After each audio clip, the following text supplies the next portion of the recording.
And the wonderful characters. They were special, special treasures of Peggy Yale, all of them. Peggy was an early collector with Theriault. She was a collector probably before Theriault came along from Fort Worth. And she just had, it was her special love. And she managed to acquire some really, really rare examples. And I lined them all up here because I wanted you to see them and where you could see and compare them in size and things like that. And rather than I take them and show them to you individually, I'm just going to talk about some of the features that make them rare because of their size or their originality. One thing to look for in the art characters, and Peggy always looked for it, and by the way, if you happen to win one of these dolls, you will see how many of them are bearing blue ribbon awards from their competition over the years because she was a big supporter of UFDC as well and really liked to enter many of her dolls there. So let's just start over on this size, and I want to point out to you on the right-hand side, and what do you know is rare about this other than the fact it's rare to begin with? This is Kestner's 221 Googly, and she has her original wig, original body, her wonderful costume, but look at her size. That is a size 11. The only larger size, one up, was 12, and this is almost impossible to find. The last time we had any Googlies of this size, I think, was in the Susan Whitaker collection, and she kind of looked for these large ones too. So a really, really choice example of the 221 Googly. Now, speaking of size, although he's the same size as the Googly, he's also rare because of his size. This is the farmer version of Uncle Sam. And when Kuno and Otto Dressel offered that doll, the marking on it in the back of the head is the S marking, which indicates Sam, for the Uncle Sam model from their historical series. But they also offered this doll in the farmer costume with his white hair and his beard and the original costume. And what is unique? Usually you find that doll 8 inches, 10 inches, 12 inches. Look at him. Very rare, large size. You can look years and years and never find another one in this size. That's a great doll. Wendy. Everyone loves Wendy, even though that wasn't the original name that Bruno Schmidt gave her. It was a name that collectors gave her, but we all know her as Wendy, so we'll going with it. This is the rare Bruno Schmidt model with a glass size, and that's absolutely most endearing, charming character face. She's a transition coming away from the painted eye, moving into the glass eye character. Very, very rare to find, and a very, very superb example.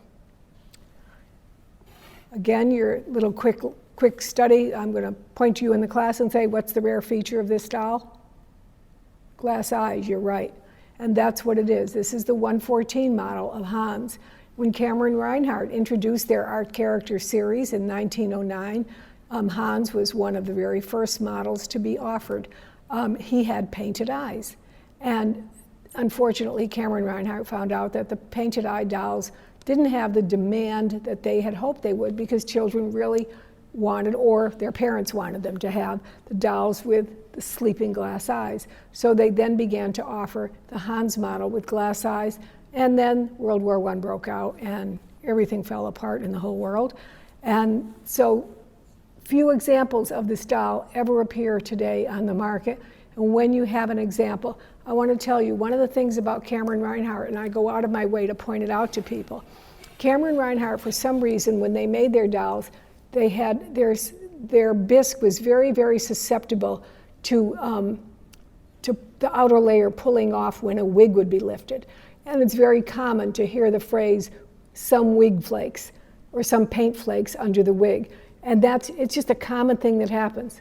But, and here's the good but, when you find one that does not have those wig pulls, like this great version of Hans, that's just magic. That's gold. So you always, if you find that, you know you've got an absolutely premium doll. I like this little Hans because he has a very, very nice pale complexion. Very beautiful example of Hans. And here's a little guy that some people argue started it all. He is the Kathy Cruz. He is the Series 1. This is from the 1920 era, however, not the very, very first one that was made, but the same model face. And it's one of the reasons that sometimes when people are photographing it, they say, wow, I like the bisque, it's easier to photograph. Well, that's because this is fabric. And to think of it like like you would be photographing an oil painting. And that's what this is. He has his wonderful original complexion. Look at the wispy feathering of the painting around the sides of his forehead. It's absolutely wonderful. And he's wearing his all original costume, including his lederhosen and his little embroidered suspenders and even his cap and his backpack. Great Kathy Cruz. In the back we have, so I said something wrong in the catalog. This is the Franz Schmidt 1253 model, painted eye, the big girl. And I said that we have never offered one at Theriault's before in this size. And then I finished unpacking some things from Peggy Yale, and I found some Gold Horse guarantee tags from dolls she had purchased from us over the years. And lo and behold, here was a Gold Horse tag for this doll that she had purchased from us in 1982. 40 years ago, folks. For 40 years, this doll has been in her collection. And so we did sell one 40 years ago. We have sold one in this size. We sold it to Peggy Yale, and here she is. Come on back home for all of you to have or add to your collection, and you can have her for 40 years. Franz Schmidt made very, very few of the painted eye art character model. Cameron Reinhardt just kind of owned that market, along with Simon and Halbig, and some of the others that came along that tried to make their art characters just never had the financial success or the sales that Cameron Reinhardt did. Franz Schmidt was one of them, and that makes his absolutely, I mean, these faces of the few 1200 series from the Franz Schmidt that you find, they're compelling to me. They're absolutely superb workmanship. So this is a great prize. In front of her is this little girl. She owns her own little lamb. And this is by Ernst Steinbacher. And talk about an obscure maker. You don't hear many of Ernst Steinbacher models. This is their 500 model, and very, very rare to find a very little sweet painted eye doll. If you're looking for something different, that's a great example. Next to her, pure artistry, absolute artistry. Simon and Halbig actually made the dolls for Cameron Reinhardt. They were a porcelain firm, and Cameron Reinhardt would present their models, and Cameron Reinhardt would present the models to Simon and Halbig, and Simon and Halbig poured the bisque in the models and did the painting. But Simon and Halbig also had 3 art character series that they made themselves, the 150, the 151, and the 152. And here we have the absolutely gorgeous example of one. And what's notable, again, is her large size and her very, very solemn, deep brown eyes. Very beautiful. So if you think she's solemn, though, look about the girl next to her, smiling, bright, happy, smiling. This is the second of the Simon and Halbig character series. This is the 151 model. And she has, again, painted eyes, art character, painted eyes, smiling mouth, painted teeth, all of this extra detail work that went into this doll. Both of these, very, very rare to find. And then, coming around the front, 2 boys on the outer edge. Oh, they're full of trouble. Look at them. They are mischievous. And they are both dolls by the Gebrüder Heubach company in Germany.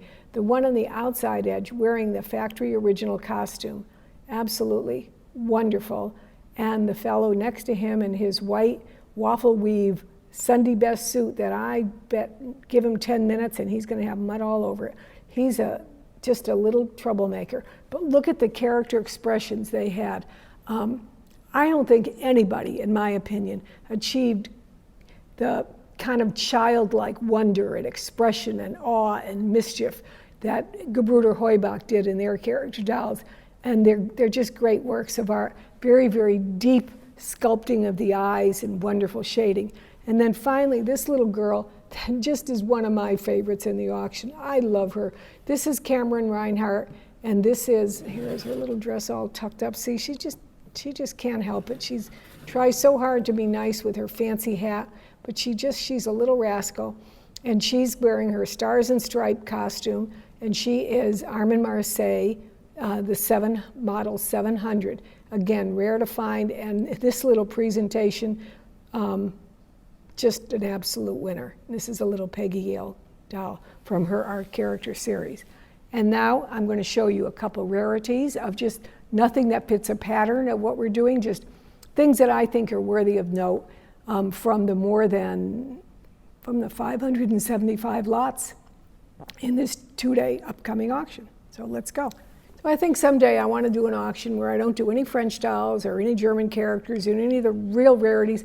I just want to do what I might call little things I want to talk about, or little curiosities, or things that kind of appeal to me and are charming.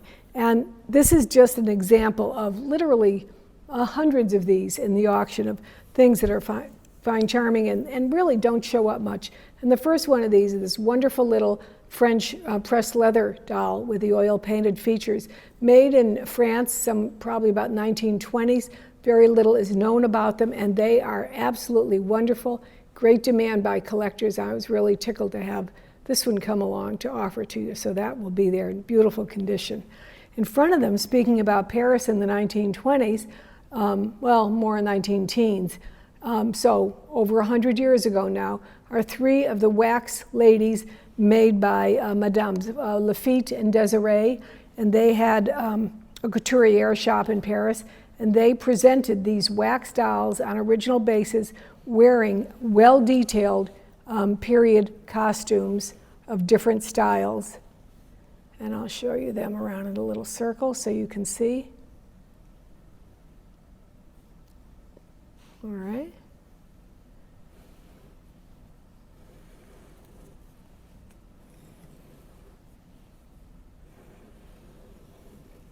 And the bride.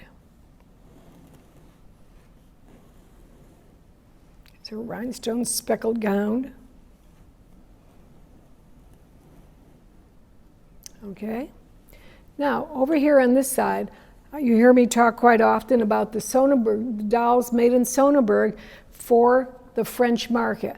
So about 1880, Germany very quickly realized that France was taking over the doll world.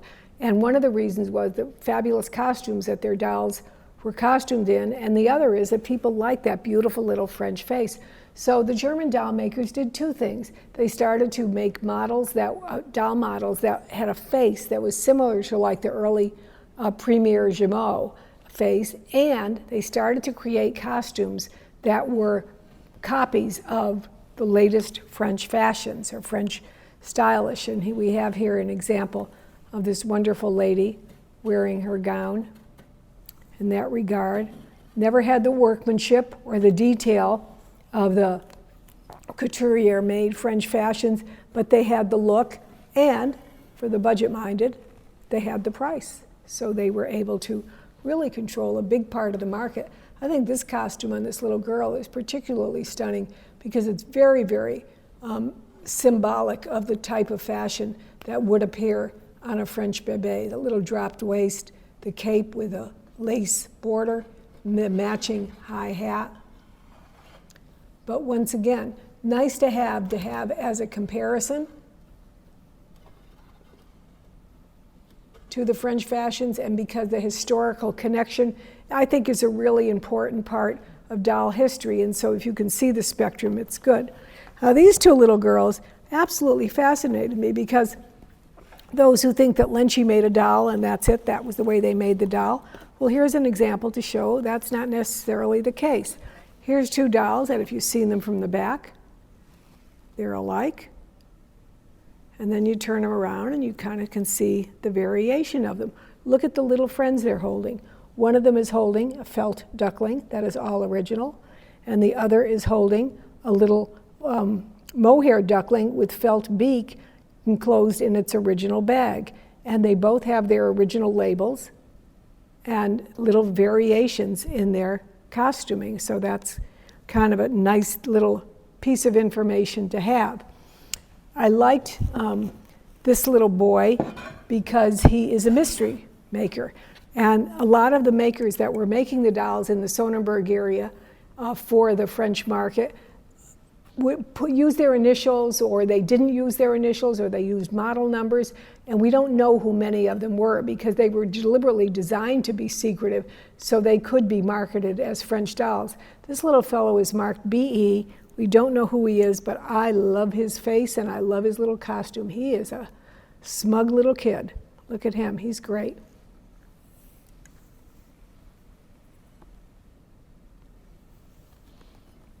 And then finally, I wanted to show you these two, because when I saw them, I said, oh, they belong together, and I hope the same person buys both because they're wonderful. This poured wax with a beautiful pink complexion has the original stamp on the torso from Hamley's, the London prestige doll shop, and she has beautiful little poured wax limbs and hands. She has her original costume with a pink theme that kind of matches her complexion. Look at the back of that bonnet, isn't that wonderful? Little underwear, and a rare little petite size. You don't find them in this size, so that's wonderful. But look at this, she's standing next to this candy shop. So it has the pincushion top on there, or a padded velvet top rather, not pincushion. And it opens to an empty little box where candies could be. And now let me see if I can figure out how to open this front, because I always forget how it works. And then in here, it flips open to reveal, tucked in the back of the shop, the shopkeeper, and all arranged around the front are all of her little wonderful fruits, fresh fruits and vegetables for sale. I love this little candy container. I think it's one of the nicest ones I've ever seen. And if you love little oddball things like that, there's so many. This is one of my favorite auctions we've had since the last one, I guess. But it's just great. It's a lot of fun. I hope you'll all join us at 2 full days. You can watch live audio video auction. We have a good time. It's great entertainment. Even if you don't buy anything, join the party to enjoy yourself for 2 days, and let's love our dolls. Thank you all very much for watching.